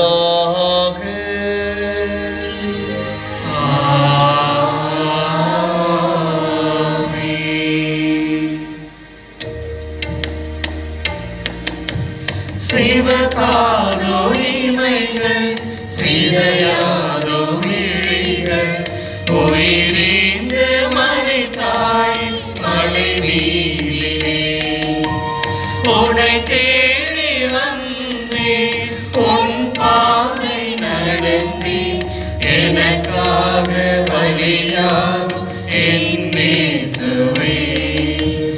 உனை போல நிதம் வாழும் வரம் தாருமே, உனை தேடி வந்தேன். 12ஆம் நிலை. இயேசு சிலுவையில் தன் உயிரை கையளிக்கின்றார். இறை இயேசுவே, உம்மை ஆராதித்து வணங்கி உமக்கு நன்றி செலுத்துகின்றோம். ஏனெனில் புனித பாரமான சிலுவையை கொண்டு உலகத்தை மீட்டி. முடிவாக தோன்றுவதெல்லாம் முடிவாவதில்லை. இறப்பு என்பது முடிவாக தோன்றுகிறது. அது இவ்வுலக வாழ்வின் முடிவாக இருக்கலாம், ஆனால் அது புதிய வாழ்வின் தொடக்கமே. கோதுமை மணி மண்ணில் விழுந்து மடிந்தாலொழிய அது அப்படியே இருக்கும். மடிந்தால்தான் நிறைந்த பலனை கொடுக்கும். கோதுமை மணி மண்ணில் விழுவதென்பது அதனுடைய வீழ்ச்சி அல்ல, மாறாக அது ஒரு புதிய எழுச்சி. மரங்களை பார்க்கின்றோம். இலையுதிர் காலம் இப்பொழுதுதான் முடிந்திருக்கின்றது. அந்த மரங்கள் இலைகளை உதிர்க்கின்ற பொழுது, ஐயையோ என்ன இது, இந்த மரங்கள் எல்லாம் இப்படி காட்சியளிக்கின்றனவே, வருத்தமாக இருக்கிறது என்று நாம் நினைக்க வேண்டியதில்லை. இலையுதிர் காலம் வந்தால்தான் புதிய இலைகள் துளிர்க்க முடியும். இப்பொழுது வசந்த காலம் ஆரம்பித்திருக்கிறது. மரங்கள் எல்லாம் புதிய இலைகளோடு அழகாக காட்சி தருகின்றன. இயற்கையை சற்று நேரம் நாம் ரசித்து பார்த்திருக்கின்றோமா? ஆகவே இலைகளை மரங்கள் உதிர்ப்பது அதனுடைய வீழ்ச்சி அல்ல, அதனுடைய இறப்பு அல்ல, மாறாக புதிய இலைகளை துளிர்க்க செய்வதற்கான புதிய அத்தியாயம். சிலுவை எப்போதுமே வீழ்ச்சியின் அடையாளம் அல்ல. சிலுவை எப்போதுமே வீழ்ச்சியின் அடையாளம் அல்ல, அது வெற்றியின் அடையாளம்தான். இயேசுவின் இறப்புக்கு முன்பாக சிலுவை எப்போதுமே தோல்வியின் அடையாளமாகவே கருதப்பட்டு வெறுப்புக்குரியதாக இருந்தது. அதை கண்டு அனைவருமே பயந்தனர். ஐயோ, சிலுவை சாவா, இந்த அவமானமா? அதை எல்லோருமே வெறுத்தனர், அதை கண்டு பயந்தனர். ஆனால் இயேசு இதை வெற்றியின் சின்னமாக மாற்றியிருக்கின்றார். இயேசு சிலுவையில் இறந்தபொழுது அவர் சொன்னார், எல்லாம் நிறைவேறிற்று. இவ்வுலகில் வாழ்ந்த மிக உன்னதமான மனிதனின் உன்னதமான பொருள் பொதிந்த வார்த்தைகள் இவை. எல்லாம் நிறைவேறிற்று. இங்கு நிறைவேறியது அவருடைய வாழ்க்கை மட்டுமல்ல, அதுவரை உலகம் எப்படி இருந்ததோ, அதன் போக்கு, அதனுடைய மனநிலை எப்படி இருந்ததோ, எல்லாமே முடிவுக்கு வந்து விட்டது. இனிமேல் புதிய அத்தியாயம் தொடங்கப் போகிறது. அதுவரை இருந்த வாழ்க்கை முடிந்து விட்டது. அதுவரை இருந்த உலகம் முடிந்து விட்டது. இனி சிலுவை எந்நாளும் வெற்றியின் அடையாளமாகவே இருக்கும். வாழ்ந்தது மொத்தம் 33 ஆண்டுகள் தான். அதிலும் 3 ஆண்டுகள் மட்டும் பொது வாழ்வு, 30 ஆண்டுகள் வெளி உலகுக்கு தெரியாமல் மறைவான வாழ்வு. ஆனால் இறப்பின் பொழுது எல்லாம் நிறைவேறிற்று என்னும் முதிர்ச்சியான வார்த்தைகள். 33 வயதிலே ஒரு இளைஞன் இறந்து போகின்றான். எல்லாம் நிறைவேறிற்று என்று சொல்ல முடியுமா? சொன்னார். எவ்வளவு நாட்கள் வாழ்ந்தோம் என்பதை விட எவ்வளவு நன்றாக வாழ்ந்தோம், எவ்வளவு அர்த்தமுள்ளதாக வாழ்ந்தோம் என்பதுதானே முக்கியம். ஒவ்வொரு நொடி பொழுதையும் பழுதாக்காமல் விதைத்து விருட்சமாக்கி விழுதாக்கிய காரணத்தால் மரணத்தை மனநிறைவோடு நிறைவு செய்கின்றார். ஒவ்வொரு நொடி பொழுதையும் பழுதாக்காமல் விதைத்து விருட்சமாக்கி விழுதாக்கிய காரணத்தால் மரணத்தை மனநிறைவோடு நிறைவு செய்கின்றார். இறைத்தந்தையின் திட்டத்தை பிசிறில்லாமல் நிறைவேற்றியதால் எல்லாம் நிறைவேறிற்று என்று அவரால் சொல்ல முடிந்தது. இயேசுவின் சிந்தனை இறையாட்சி கனவாகவும், சொற்கள் உற்சாகமூட்டுவதாகவும், செயல்கள் ஆற்றல் படுத்தக்கூடியதாகவும் இருந்தது. தடைகள் வந்ததால் தனது தன்மையை அவர் மாற்றிக்கொள்ளவில்லை. எதிர்ப்புகள் எழுந்ததால் எதிர்நோக்கை அவர் கைவிடவில்லை. பிரச்சனைகள் வந்ததால் அவர் பின்னடையவில்லை. தொடர்ந்து திடமுடன் தினமும் பயணித்தார். நற்செய்தியின் அடிப்படையில் வாழ்வை செதுக்கி சோர்ந்து போகாமலும் சோரம் போகாமலும் அர்த்தமுள்ள வாழ்வை இயேசு வாழ்ந்தார்.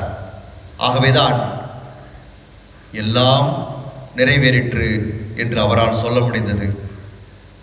அன்பார்ந்தவர்களே, நம்முடைய வாழ்க்கை எப்படிப்பட்டதாக இருக்கிறது? துன்பங்களை, எதிர்ப்புகளை சந்திக்கின்ற பொழுது இயேசுடைய மனநிலை நமக்கு இருக்கிறதா? இதோ இவ்வளவு துன்பங்களை வாழ்க்கையில் சந்தித்த மனிதன், இவ்வளவு எதிர்ப்புகளை சந்தித்த மனிதன் 33 ஆண்டுகளுக்குள் இவ்வளவு பிரச்சனைகளை எதிர்கொண்ட மனிதன், இதோ எல்லாம் நிறைவேறிற்று என்று தன் உயிரை கையளிக்கின்றார். இறை ஆட்சி இந்த உலகிலே கொண்டு வர வேண்டும் என்று அதற்காக முனைப்புடன் செயல்பட்ட இயேசு, அதற்காகவே இந்த உலகத்திற்கு வந்த இயேசு, தந்தையின் திருவுளத்தை நிறைவேற்றுவதற்காக இந்த உலகத்திற்கு வந்த இயேசு, இந்த உலகம் மீட்க வேண்டும் என்பதற்காக வந்த இயேசு, இதோ இப்படிப்பட்ட அவமானமான சிலுவையை தன்னுடைய வாழ்க்கையிலே எதிர்கொண்ட பொழுதும், இந்த சிலுவையிலே தன் உயிரை கையளிக்க வேண்டிய சூழலிலும் எல்லாம் நிறைவேறிற்று என்று முதிர்ச்சியோடு தன்னுடைய உயிரை கையளிக்கின்றார். தந்தையினுடைய கரங்களில் தன் உயிரை இயேசு கையளிக்கின்றார். நம்முடைய வாழ்க்கையை கடவுளின் கரங்களில் கையளிப்பதற்கு நாம் தயாராக இருக்கின்றோமா?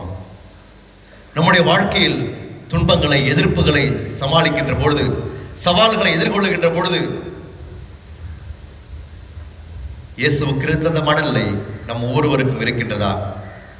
துன்பங்களை, அவமானங்களை சந்திக்கின்ற பொழுது இயேசுவுக்கு இருந்த மனநிலை நமக்கு இருக்கிறதா? இயேசு நமக்காக தன் உயிரை இதோ சிலுவையிலே கையளிக்கின்றார். அன்பார்ந்தவர்களே, இந்த நாள் புனிதமான நாள். இந்த நாள் நமக்கெல்லாம் வாழ்வு கொடுத்த நாள். இந்த நாள் இயேசு நமக்காக தன்னுடைய உயிரை கையளித்த நாள். இதோ சிலுவையிலே இயேசு தன்னுடைய உயிரை உங்களுக்காக, எனக்காக கையளிக்கின்றார். ஒரு நிமிடம் அந்த சிலுவை காட்சியை நாம் உற்று நோக்குவோம். கல்வாரியிலே இயேசு சிலுவையிலே தூங்கிக் கொண்டிருக்கின்றார். இதோ தன்னுடைய உயிரை கையளிக்கின்றார். அந்த கடைசி நிமிடத்தை நம் கண் முன்பாக நிறுத்துவோம்.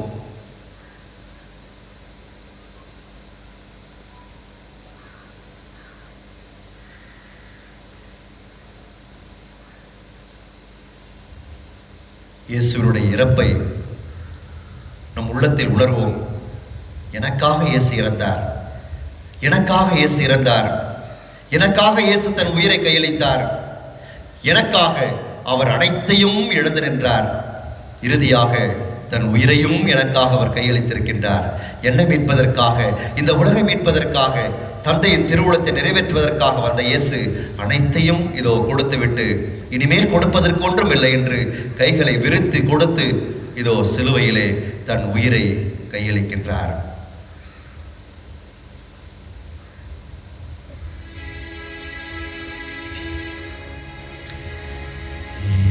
இயேசுவே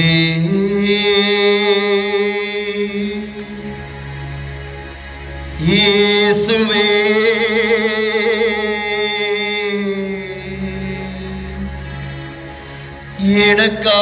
எனக்காக இறந்தீர், எனக்காகவும் இன்னுயிரை ஈந்தீர்,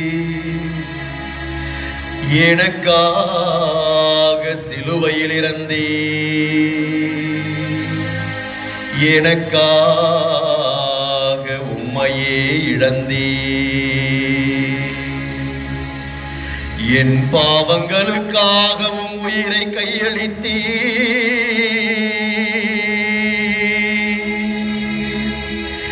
என் மீட்புக்காக உம்மையே தியாகம் செய்தீர். இயேசுவே இயேசுவே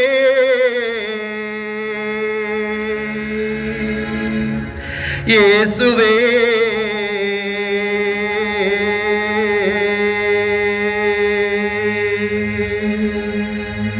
இயேசுவே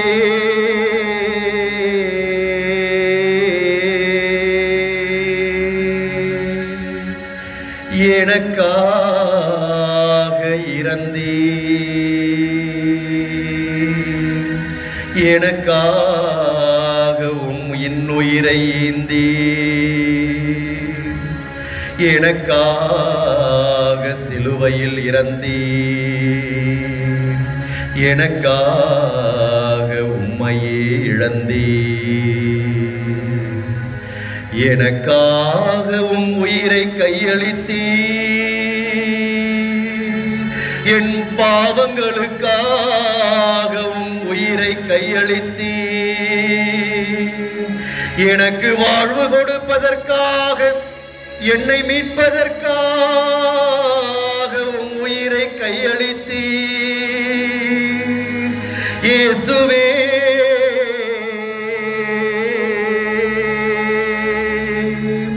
இயேசுவே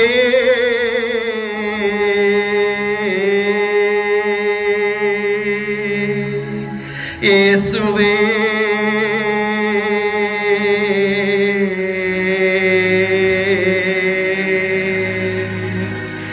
இயேசுவே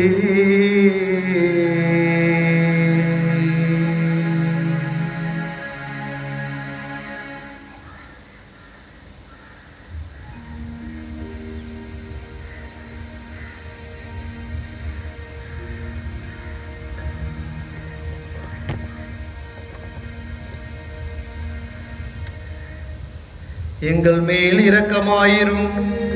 ஆண்டவரே இரக்கமாயிரும். எங்கள் மேல் இரக்கமாயிரும். ஆண்டவரே இரக்கமாயிரும். இறந்த நம்பிக்கையாளர்களின் ஆன்மாக்கள் இறைவனின் இரக்கத்தினால் அமைதியில் இளைப்பாறுவனவாக.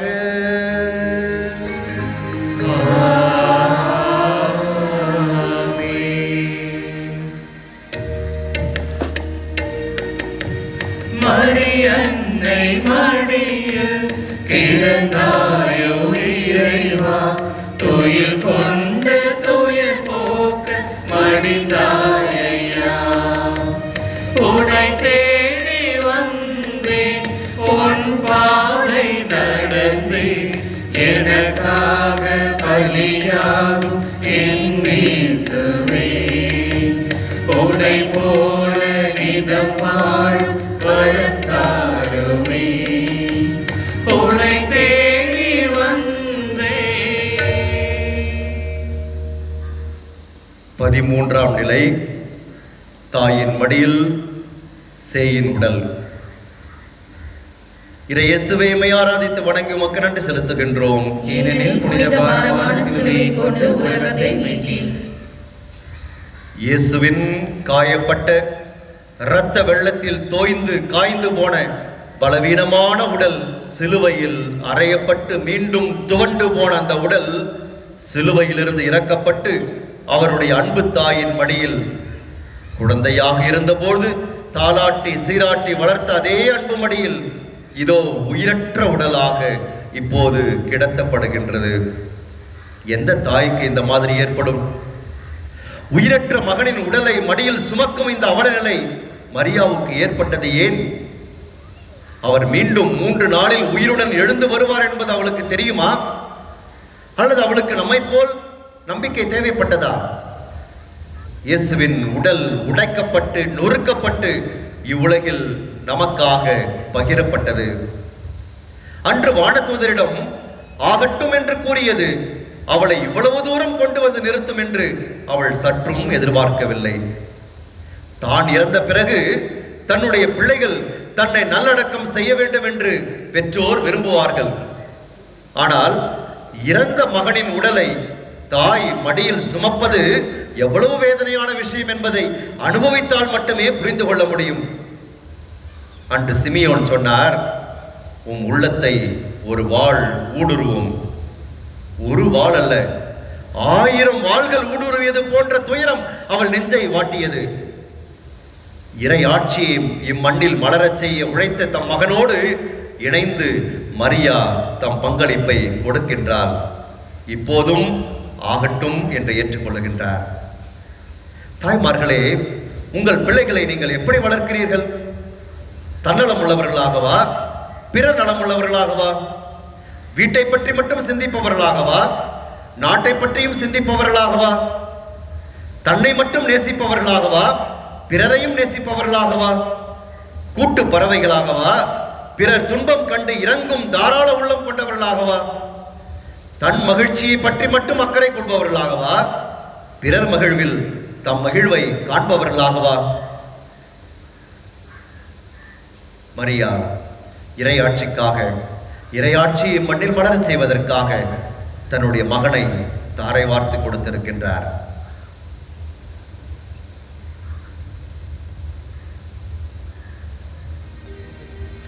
எங்கள் மேல் இரக்கமாயிரும். ஆண்டவரே இரக்கமாயிரும். எங்கள் மேல் இரக்கமாயிரும்.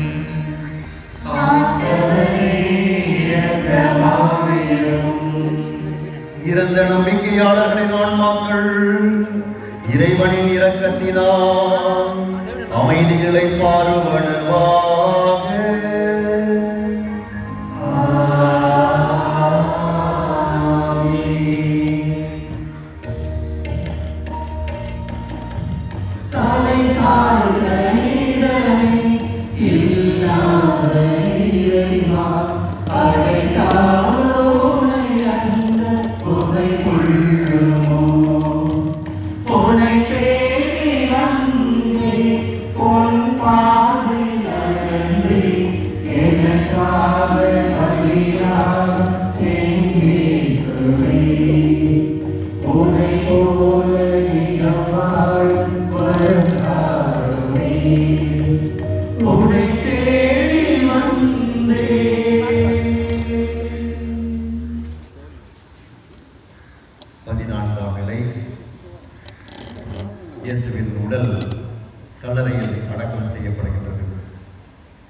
இறையேசுவே ஆராதித்து வணங்கி உமக்கு நன்றி செலுத்துகின்றோம். ஏனெனில் புனித பாரமான சிலுவையை கொண்டு உலகத்தை மீட்டீர். இறை ஆட்சியின் விதை மண்ணில் புதைக்கப்பட்டு விட்டதாக எண்ண வேண்டாம். அது ஒரு கோதுமை மணி, அது ஒரு கடுகு விதை, அது ஒரு விலையுயர்ந்த முத்து, அது ஒரு வலை. கல்லறையில், வெறுமையில், இருட்டறையில், தனிமையில் எல்லோராலும் கைவிடப்பட்டு இயேசு 3 நாட்கள் இருந்தார். நம் வாழ்க்கை ஏன் சில சமயங்களில் கல்லறை போன்று தனிமையாக, வெறுமையாக, இருட்டாக, கைவிடப்பட்டதாக, விரக்தி நிறைந்ததாக இருக்கின்றது? இத்தகைய அனுபவம் வாழ்க்கையில் ஏற்படும் பொழுது இது உம்மில் வாழ்வதை குறிக்கிறதா இயேசுவே? இதுதான் கல்லறை அனுபவமோ? பாராட்டப்படாமல் காணாமல் போய்விடுவதை, மறைவாக வாழ்வதை இது குறிக்கிறதா? உம்முடைய இறை ஆட்சியை கட்டி எழுப்ப விரும்பும் எங்களுக்கு நீர் தரும் கடினமான சோதனைகளா இவை? சோம்பல்கள் எங்கள் வாழ்வில் முக்கிய பங்காற்றுகின்றன. எங்களுடைய வாழ்வின் இருள் நிறைந்த இடங்களை நாங்கள் கடக்க முற்படும் பொழுது எங்களோடு நடந்தருளும் இயேசுவே. நீரும் உம்முடைய வாழ்வின் இருளை கடந்து போக வேண்டியிருந்தது. இருள் என்பது ஒளிக்கு ஒரு முன்னோட்டமே என்பதை எங்களுக்கு நீர் தெளிவுபடுத்துகின்றீர். இருளின் ஆதிக்கத்தில் சிக்கி தவிப்போருக்கு நாங்கள் உதவிக்கரம் நீட்டி அவர்களை ஒளிக்கு அழைத்து வர முயல்வோமாக. இறை ஆட்சிக்காக நீர் இறந்தீர். உம்மில் நாங்கள் அதே இறையாட்சிக்காகவே வாழ்வோமாக. திருமுழுக்கினால் கிறிஸ்து இயேசுவோடு இணைந்திருக்கும் நாம் அனைவரும் அவருடைய சாவிலும் அவரோடு இணைந்திருக்கின்றோம் என்பது உங்களுக்கு தெரியாதா? இந்த கிறிஸ்துவை மாட்சிமிகு தந்தை உயிர்த்தெழச் செய்தார். அவ்வாறு நாமும் புது வாழ்வு பெற்றவர்களாய் வாழும்படி திருமுழுக்கின் வழியாய் அவரோடு அடக்கம் செய்யப்பட்டோம் என்கிறார் தூய பவுல் ரோமேருக்கு எழுதிய திருமுகத்திலே 6வது அதிகாரம் 3-4 இறை வார்த்தைகளில். நாமும் புது வாழ்வு பெற்றவர்களாய் வாழும்படி திருமுழுக்கின் வழியாய் அவரோடு அடக்கம் செய்யப்பட்டிருக்கின்றோம். இருள் நிறைந்த வாழ்வு, அதுதான் கல்லறை வாழ்வு. இன்று உயிரோடு வாழும் பொழுதே இருளில் மூழ்கி வாழ்வோர் எத்தனை பேர்? கல்லறைகளில் வாழ்ந்து கொண்டிருப்பது போல வாழ்ந்து கொண்டிருப்பவர்கள் எத்தனை பேர்? சுதந்திரமாக என் கருத்தை வெளியிட முடியாது, இருளில் வாழ வேண்டிய கட்டாயம். உணர்வுகள் அடக்கப்பட்டு இருளில் வாழ வேண்டிய நிர்பந்தம். ஆசைகளை வெளிக்காட்ட முடியாமல் இருளில் வாழ வேண்டிய நிலை. ஏக்கங்களை வெளிப்படுத்த முடியாமல் இருளில் முடங்கி கிடக்க வேண்டிய அவலம். ஐயங்களை கேட்க முடியாமல் அறியாமை இருளில் உடல வேண்டிய சூழல். பேச முடியாமல், குரல் கொடுக்க முடியாமல் அமைதியாக நடைப்பிணமாக இருக்க வேண்டிய நிலை. இத்தகைய நிலையில் வாழும்போது இயேசுவின் கல்லறை அனுபவம் நம்முடைய அனுபவம் ஆகின்றதா? இத்தகைய அனுபவங்களை நாம் சந்திக்கின்ற பொழுது இவையெல்லாம் இயேசுவின் கல்லறை அனுபவங்கள் என்று நாம் ஏற்றுக்கொள்வோமா? கல்லறை இயேசுவின் நிரந்தர உறைவிடம் அல்ல. அன்பார்ந்தவர்களே, கல்லறை இயேசுவின் நிரந்தரமான உறைவிடம் அல்ல. நம்முடைய கல்லறை அனுபவங்களும் கூடத்தான், அதுவும் நிரந்தரமானவை அல்ல.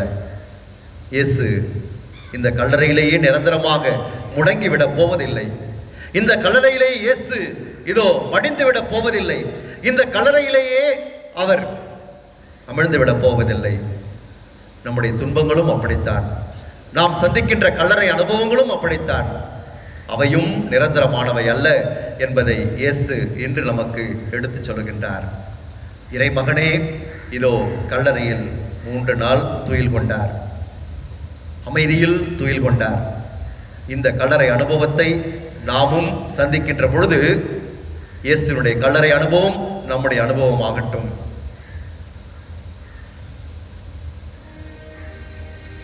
எங்கள் மேல் இரக்கமாயிரும்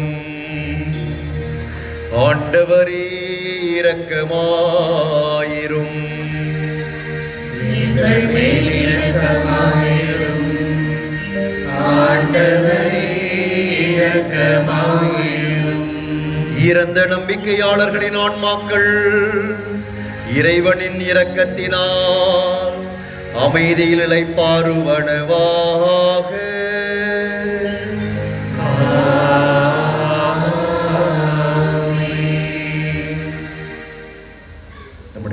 திருத்தந்தையின் கருத்துக்களுக்காக ஜெபிப்போம்.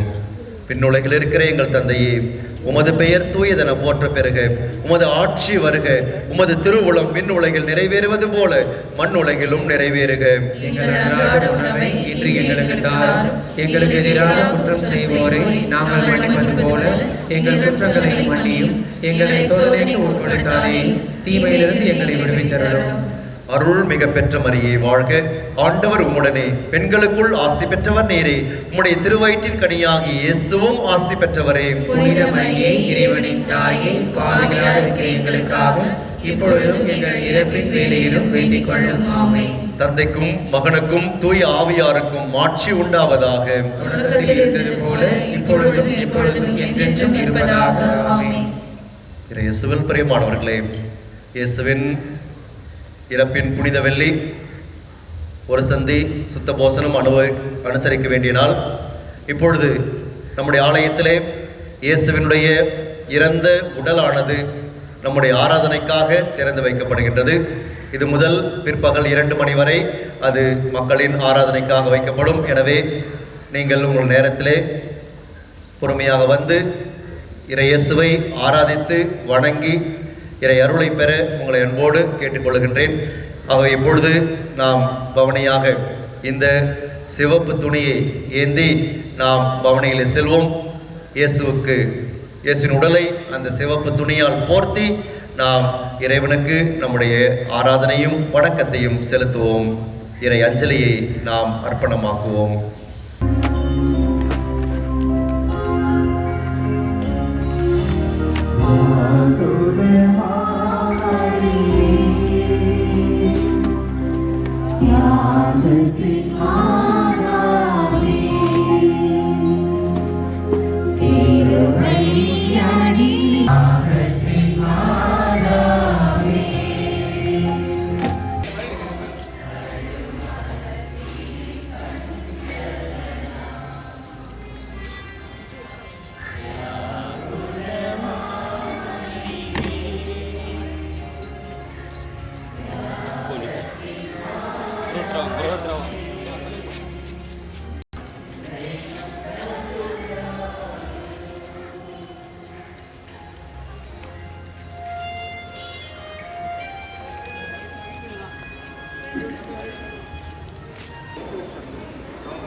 ரஷ் பண்ணாதீங்க.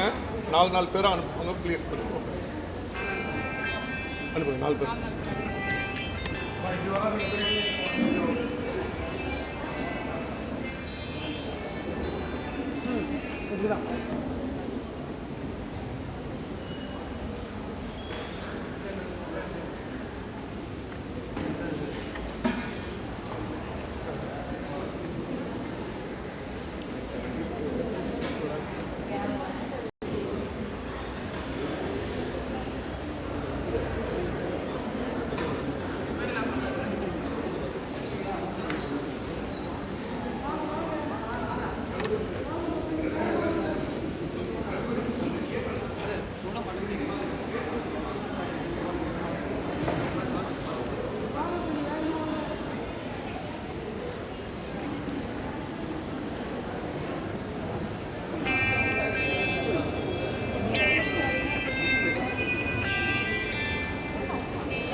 இறைமக்கள் கவனத்திற்கு வருகை தருவர்கள் ஆலயத்தின் வலது புறத்திலிருந்து பொறுமையாக சிவசிந்தனையோடு ஆண்டவருடைய உடலை செவிக்க அடைகின்றோம். யாரும் கிஸ் பண்ணக்கூடாது. உடல்களால் முகம் செய்யக்கூடாது.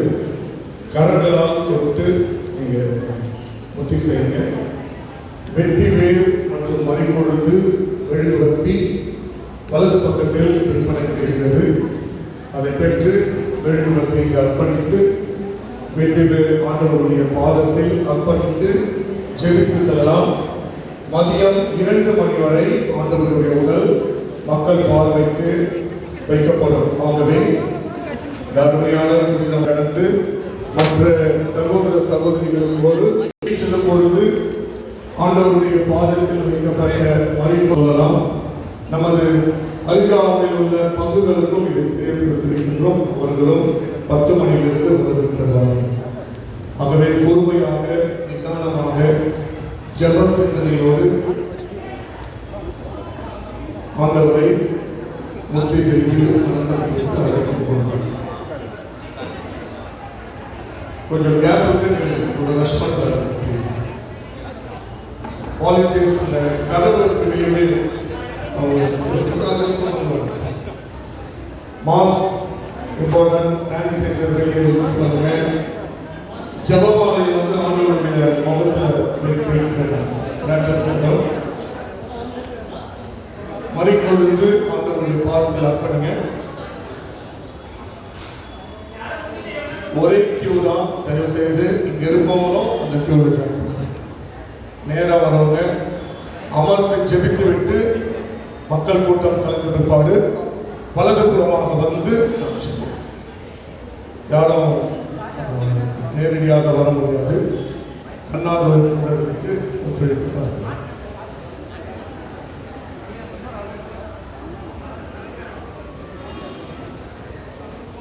இரண்டு பக்கமும் ஆண்டவருக்கு காணிக்கை செலுத்துபவர்கள் காணிக்கை செலுத்தலாம். மெழுகுவர்த்தி அர்ப்பணிவர்கள் மெழுகுவர்த்தி ஏற்றலாம். மறிக்கொழுந்து மற்றும் வெட்டிவேர் ஆண்டவருடைய பாதத்தில் அர்ப்பணிவர்கள் வெளியில் விற்பனைக்கு பெற்றுக்கொள்ளலாம்.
மக்கள் கவனத்திற்கு, ஆண்டவருடைய உடலை முத்தி செய்ய விரும்புபவர்கள் கரங்களால் தொட்டு முத்தி செய்ய அழைக்கின்றோம். வெட்டிவேர் மற்றும் மறிக்கொழுந்து மெழுகுவர்த்தியானது ஆலயத்தின் வலது பக்கம் விற்பனை செய்கிறார்கள். மெழுகுவர்த்தியை அர்ப்பணித்து பிறகு முத்தி செய்து வெட்டிவேர் மற்றும் மறிக்கொழுந்தை ஆண்டவருடைய பாதத்தில் வைத்து ஜெபித்து செல்ல அழைக்கின்றோம். ஆண்டவருக்கு காணிக்கை செலுத்த விருப்பமுள்ளவர்கள் காணிக்கை பெட்டியில் ஆகவே திருச்சடங்கில் பங்கெடுக்க அழைக்கின்றோம். மாலை 6 மணிக்கு திருசிலுவை முத்தி ஆராதனை பள்ளி மைதானத்தில் நடைபெறும். ஆகவே இறை மக்கள் குறிப்பிட்ட நேரத்தில் வருகை தருமாறு அன்புடன் அழைக்கின்றோம். இன்னும் சற்று நேரத்தில் மாலைகளும் விற்பனைக்கு இருக்கிறது. ஆகவே மாலைகளை ஆண்டவருக்கு செலுத்த விருப்பவர்களும் அதை பெற்றுக்கொள்ளலாம். வெளியில் செல்லும் பொழுது ஆண்டவருடைய பாதத்தில் அர்ப்பணிக்கப்பட்ட மரிக்கொழுந்து மற்றும் வெட்டிவேர், பிறகு மலர்கள், ஆண்டவருடைய புனித புகைப்படம், முகத்தினுடைய புகைப்படம் உங்களுக்கு கொடுக்கப்படவும் பெற்றுச் செல்லும். மரிக்கொழுந்து, வெட்டிவேர் ஆண்டவருடைய பாதத்தில் வைக்கணும். பிறகு ஆண்டவருடைய பாதத்தை கரங்களால் தொட்டு ஜெபிப்போம். நீங்கள் மலர்கள் வாங்கி வந்தாலும் ஆண்டவருடைய பாதத்தில் அர்ப்பணிங்க. இன்னும் சற்று நேரத்தில் மாலைகளும் விற்பனை செய்யப்படும்.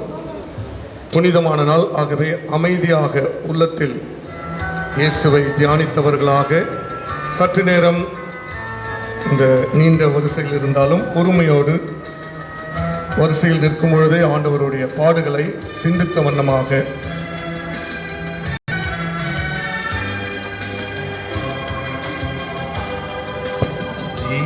ஜீவகுமாரா கேட்கிறதா